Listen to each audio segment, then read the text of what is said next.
happy, feel great. I have a very special show today with my special guest, Captain Jerry McGrath, and it's all about following your passion. And I'd like to just tell you a little bit about Jerry, who in 1968, he purchased his first serious camera. It was a Minolta 35 millimeter film camera, and it produced many fine photographs during his 14-month tour in Vietnam. However, it and other cameras were used sparingly in the digital revolution. And when that struck, it resulted in a transformation in much of Jerry McGrath's life's activities. He rarely goes anywhere without his Canon DSLR. They have captured images where Jerry loves sharing. His collection of photographs was created during the 3 years at various locations throughout the United States. Jerry is a graduate of Queens College and LIU at Southampton, where he got his master's. Jerry taught at the Wading River Elementary School for 30 years. Mr. McGrath, also known as Captain Jerry, since he is a license to operate boats by the United States Coast Guard. In addition to photography, sport fishing has always been a passion of his. Jerry has conducted countless fishing seminars and formal classes for kids and adults for over 4 years. Jerry, thanks a lot for coming on my show. It's really a pleasure to have you here. Well, thanks for having me, Mike. Oh, it's great, Jerry. And, you know, I think when I think of you, I think of fisherman first and then later on photographer. But you created that passion of yours, the dream that so many people wish they could do. And let's go back to the early days. You know, when did you start fishing and how did it evolve? Well, Mike, I think you're right. I do have the passion. And the way that passion started was when I was 3 years old. I was very fortunate to have a dad who loved fishing. He took me out in a rowboat. We caught umpteen flounders, brought them home to Mom. She cooked them up. I had fun catching them, fun eating them. Shortly after that, my aunt, who was childless, brought over this book called McElligot's Pool by Dr. Seuss. She read it to me. I probably read that book hundreds of times. It's all about a kid fishing. Later, I became a student in first grade, got in trouble for something that I didn't do, got sent to the principal's office. I wound up sitting on her lap, somehow telling her about the 29 flounders that Dad and I caught in Freeport the previous week. I found out that fishing actually got me out of trouble in school.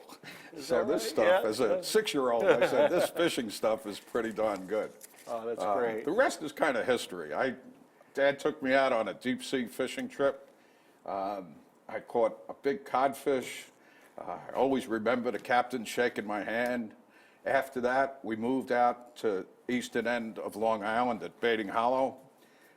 We had a summer cottage there in the family for many, many years. And as a kid, I was the kid on the beach that was always fishing. I loved it. And the rest became history. I became a licensed captain. I ran my boat out in Montauk for a number of years. I worked for another charter captain out there for about 4 or 5 years. I gave it up, but in the meantime, after I gave it up, I started teaching fishing classes. And I resisted at first. Because I didn't want to teach adults. I had already taught kids for quite a few years in my day job, and I didn't want it. But when I sold the boat, I just said, well, I'll give it a try. That was 28 years ago. I'm still teaching the classes. Is that right? So that's how I got into it, and that's where I am now. Yeah, and I still have the passion for fishing and fish and anything related to it. Well, I know that because we met almost 20 years ago. Right, you were a student in my class. And I took the adult ed fishing class, and I decided that I wanted to learn a little bit more about fishing. I met you there. We've been friends ever since, went on many, many trips. In fact, I even have a section in my book, Nothing Good Comes from a Butt, where I talk about that with people looking to continue learning and taking up new hobbies and interests in their life. And it's just been fabulous. Look where it's taken me. You and I, we produced a DVD together, all about your sport fishing class. We worked on it. It was a 2-year project that you were my master teacher. You taught me all about fishing, and we're enjoying it. You know, we just fished last week, which was great. That's right. So You're one of my best students. but it is amazing, and you're the guru out there. You know, the rock star of the fishing world. You know, I wouldn't say that. You talk to anybody. You mentioned Jerry McGrath, and they've seen you. You know, tell us a little bit more. Like, where can people see you? Where?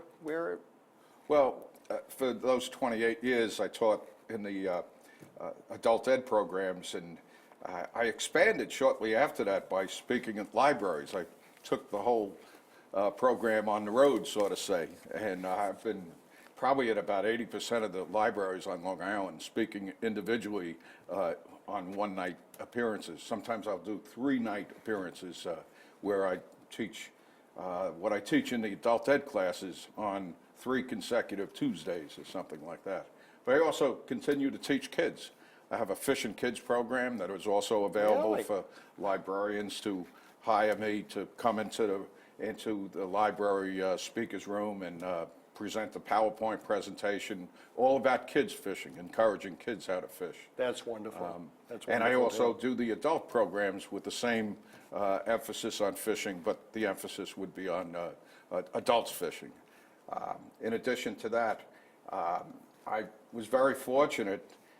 In the year 2000, I took up my lifelong dream, my trip of a lifetime. I went to Alaska and fished up there, and fortunately convinced the owner to help me, to help him, and I became a sales rep for a lodge, a fishing lodge called Tanaku Fishing Lodge in Elfin Cove, Alaska.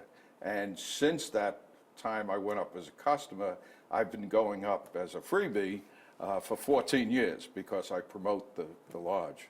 And it's been a real unbelievable experience. I went on that bucket list trip 14 times. 14 times. Look at that. Well, you know, Jerry, the thing that I always admired about you is you put together a lifestyle. You retired from teaching, and you really have the dream lifestyle. You know, whenever I listen to you, you're so motivated, you're so happy with what you do. You must enjoy waking up and keeping busy. You know, was that a hard adjustment for you to Not ease at into all. No, No, I'm not the type of guy to sit in a lawn chair in Boca and read the newspaper. I read the newspaper for about 5 minutes in the beginning of the morning, and then it's off to different duties and charges that I have. Connected to the fishing, logistics and setting up fishing trips like you've been on, many of them. Yeah. The field trips that we take as an afterthought of the classes, we go on probably about 15 to 16 per year out on chartered fishing boats out in mostly Orient and sometimes in Montauk and even Port Jefferson. And recently, over the last 5 years, I've developed this profession of being a photographer also. It's a great match of matching the outdoors and my fishing exploits and showing them on canvas like you see in back of us, and prints that I sell. And so it's just been really wonderful. I love my retirement. There's never a day that I'm bored.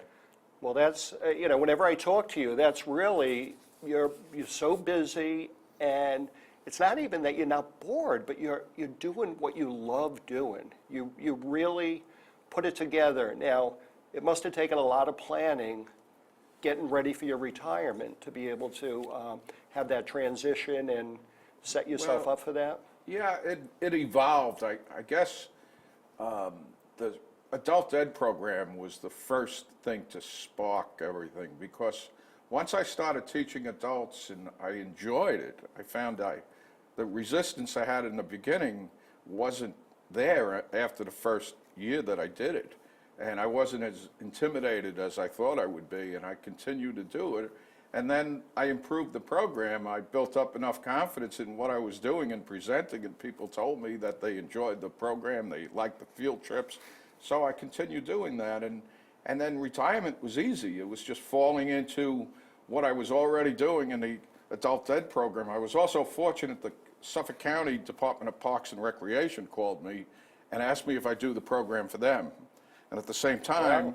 the Shoreham School District, where I had been doing, was kind of dissolving their program because of budget cuts. That was the adult ed program? Yes, so I Okay. made the transition to Suffolk County, and that's been almost 12 years now, going on the 12th year this winter when I start the classes up again. So I had that experience, and then when I retired, I gave the new and improved version of sport fishing on Long Island, which is the name of the program. And I even improved the program so that I go into the libraries with by presenting everything on PowerPoint, taking new pictures, getting more sophisticated with the videos that I show, the DVDs in the program.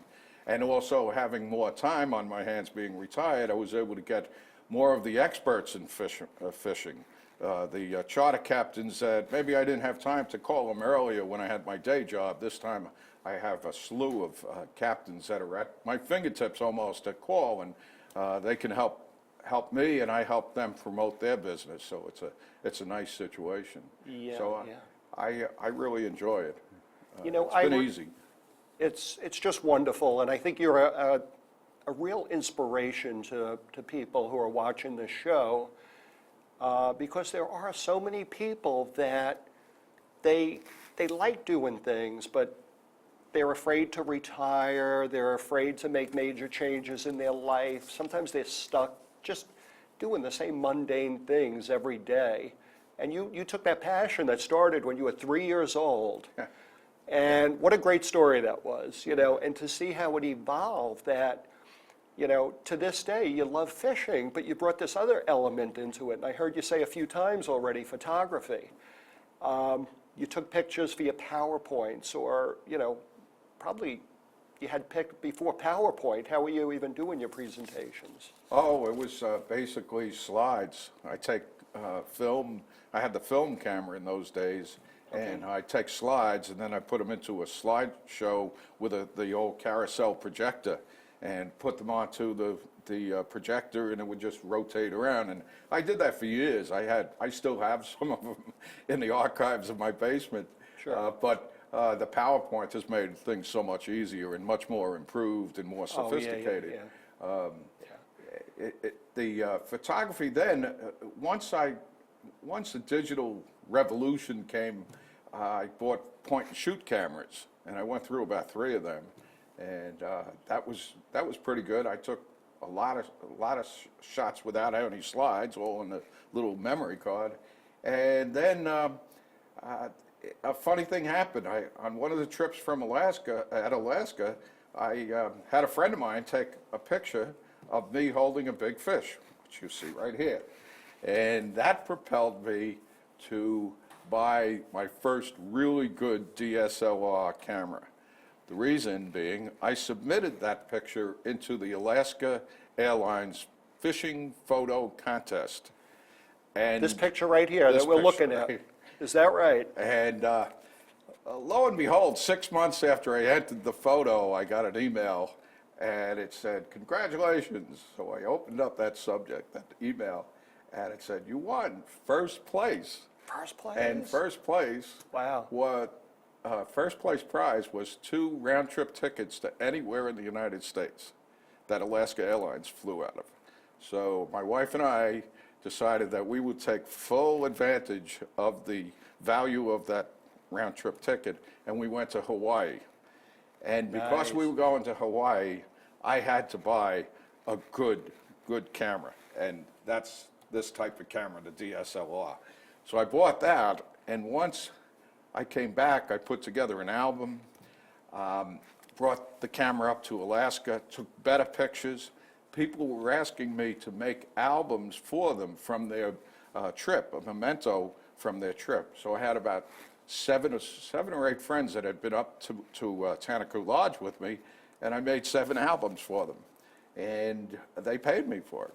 I wasn't charging them a lot of money, but they were asking me a lot of times So- for pictures and stuff. So people said, you know, you really should show your work in another area.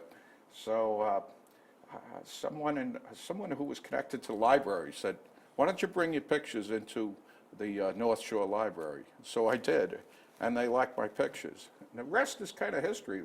The first exhibit I did was last September, and since then I've done about 6 exhibits. And Oh, I've seen 2 of your exhibits. One of them was in a small restaurant cafe, and the other one was in one of the wineries, and it was fabulous. And just to see the people, the reactions. Right. Beautiful, beautiful stuff. And it all started with this picture right here. it did. It's, it did. you know, going back to this picture for a minute, Jerry, you know, I don't think I ever saw it looks like a fluke to me. You it's know, a what is this, Photoshopped or Jumbo, something? You know, no, look no, at it's this a thing. jumbo fluke. It's a halibut. It was halibut. over 200 pounds, and it was caught out in the Gulf of Alaska off of one of the boats from the Tanaku Lodge, and 200 pounds. 200 pounds. Wow. Well, it was actually 214 to Is be that exact. right? And you caught that fish? I caught that fish, yeah. You caught it? How deep would It that was- be? That was about 250 feet of water. 250. It took Wow. about 25, 30 minutes to reel it in, crank it in. Yeah, Yeah. I could see where, you know, you talked about this as being a trip of a lifetime. It is, it is. And This year alone, the lodge captains, the boats, there's 5 boats, they brought in 5 fish that went over 300 pounds. Just during the time I was there a few weeks back, in a 10-day period, they had 5 300-pound fish. It's incredible. I Mind-bending. can't imagine that. They- I can't Looks imagine. like a humongous fluke, Wow. which is the fish that we all catch around here. The most popular fish species caught on Long Island is the fluke. So- Well, I could see now why a trip like your Alaska trips are the dream trip for a fisherman. It is, You know, And- you probably make so many people happy when you get them to go up there and catch fish like that. It's no longer what I catch. It's what you come up and catch. It's what Charlie and Mary comes up and catches. This year, for instance, I had 3 friends of mine come up. I accompanied them up to Elfin Cove, and the first day we caught an octopus, which was about 30 pounds. And we that took right? all kinds of crazy pictures with the octopus. Yeah. We did use it, we kept it, used it for bait for halibut. And the other one we kept to eat. isn't So that great? we caught 2 of them Wow. that week. Wow. It's- But that was just a small example, and I Yeah. took so much pleasure in watching their pleasure as opposed to what I caught. It wasn't important what I caught. I've caught so many halibut, it doesn't really matter how big they are Yeah. anymore. It's just that if I could see a person smile, a genuine smile on their faces, and I'm partially responsible for introducing that to them, I'm happy. It's no different than when I was teaching school and the kids in my classroom would smile at jokes that I made or something made it interesting, and you said to yourself, okay, I did part of my You job. did that, but with the fishing now, you have your camera, and you could capture that excitement. That's right. And I guess that's where this right. Captured McGraphics comes from, right? Absolutely. That's your website? That's my website. Captured McGrath, I love that name. That's really great. So people could, well, they could see your pictures right there. Do you have them on the website? I have a lot of many, your photos? Many. Yeah. I take too many, but I put quite a few, I'd say there's about 150, 200 on my website. Okay, And I'm always perfect. adding them You're and always- editing. Yeah, yeah. I love to take the outdoors. I don't enjoy doing portraits or anything like that. I would never be a wedding photographer. Yeah. You don't seem like a guy that would be out there taking pictures of flowers or anything. I do you know? enjoy flowers, though. do, It's okay. part of the outdoors. It's the not outdoors. my genre, but I enjoy it. I have a few flowers on my website. Okay, I'm But sure you'd rather have a bird or a fish or Birds are something. my number on it. one choice. Okay, I love great. the ospreys, the great blue herons, the egrets. Up in Alaska, the eagles are up there like we have seagulls down here. Well, that's what I in was some thinking of, places. because I've seen some of your eagle pictures that are just they're fabulous. And there's so many people that have never even seen an eagle. I know. And like you said, you see them like they're seagulls. You know, Yes. you were talking about before the show, hummingbirds. Yep. And you have great shots of hummingbirds, and that's, you know, on Long Island here, to see a hummingbird, you get excited because Yeah. they're so quick, and to take a picture and photograph it, that's amazing. And the other thing I enjoy is just the scenic sunsets and the wildlife besides the birds up in Alaska. They're so fantastic. The humpback whales and the orcas, especially when they're breaching. The breaches are just magnificent. This year, for the first time, I got that Kodak moment shot of a breaching humpback whale that was no more than 100 feet from the boat. And I took this camera with this telephoto lens and followed it as it started its ascent and then descent. And I got one super photo that I love. And if you go on the website, you will see that breaching whale. You can I'm see that, due to yeah. put it on this week, so It'll be up it there. will be up there It'll be up soon. there when people are, after you watch this. You know, I could just tell with your enthusiasm talking about your photography, you share that same passion as when you were talking about your early days of fishing and all the other fishing trips, all the way up to Alaska, you know? And it's just great for people to see that. And is there any advice that you could give, like any of the Yeah, audience? it's funny that you say that because you have a passion. If you have a passion for anything, I think you should just do it. People make excuses. Your book is terrific for correcting those excuses. I read your book. I thought it was wonderful. It Oh, helped thank you. me. It helped me stop procrastinating. People procrastinate. I'm an all-star procrastinator. But once I get going, the juices start flowing and the passion flows, and I love it. And I can't understand how some people, you know, they'll be retired a year or two and say, how's it going? Oh, it's all right, but yeah, you know, I got this illness or that. I got a bad back. I got creaking bones, but I don't let it stop Oh, me. and you don't complain. I've never heard you complain about anything. Well, not Maybe to your you, wife but- does, but I don't. You know, you're out there fishing, and it doesn't matter if Right. if you're not catching fish. Boy, look at that beautiful sunset. Let me get my Well, camera out. You Right, know? I hope that when I'm 85 or 95, I can still get my kayak and take this lens, this camera with the telephoto lens and get out there and shoot those egrets.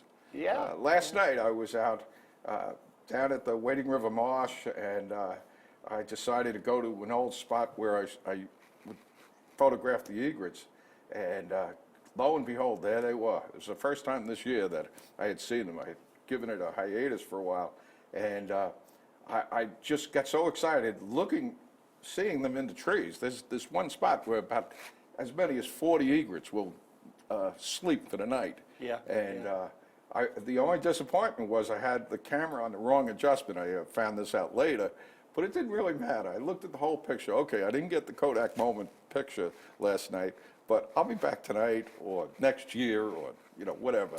And it'll just get me out there doing it, what I love to do.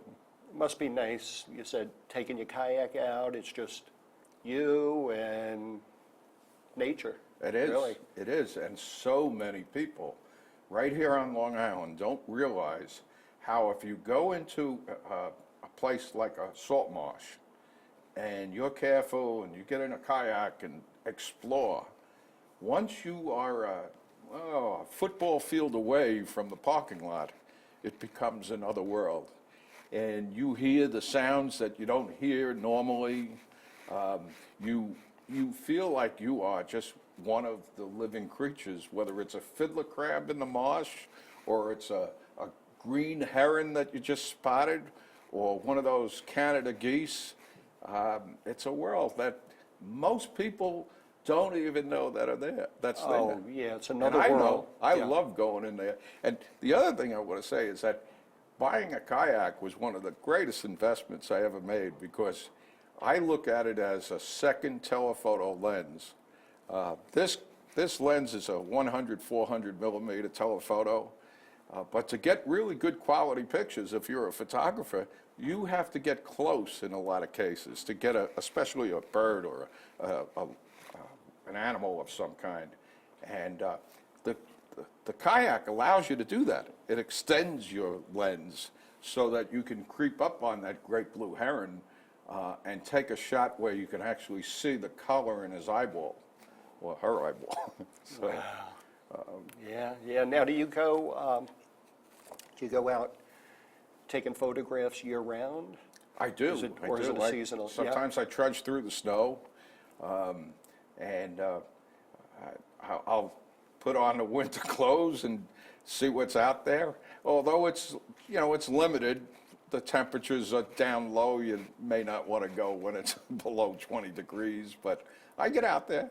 And, it's fun. It's just another world. And the other thing is, like, in the woods, when you go in certain places in the Greenbelt here on Long Island and you walk through the woods, the amount of deer and just seeing the evergreens and whatnot, it just takes on a different perspective than everyday humdrum work, life that we live sometimes. Absolutely, and you could see all of Jerry's photos on his website, and that's capturedinthegraphics.com.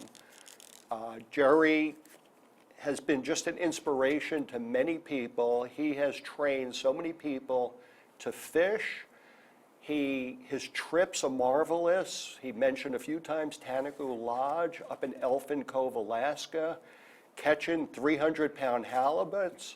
And I think you could contact Jerry on his website. I'm sure there's his email and phone number if you're interested in any of his photos, if you're interested in any of his fishing trips or his courses, his classes. And Jerry, anything else you want to say? No, other than the fishing aspect, if they'd like to go on my fishing website, it's www.sportfishingadventures.net. Oh, .net. Yes, Sportfishingadventures.net. Just Jerry? like the Sport Fishing Adventures. Okay, I'm going to thank you for being on the show. It was a pleasure, and it's very, very exciting that you were here today. Thank you so much. Okay, thanks for having me. I enjoyed it. Okay, that was great.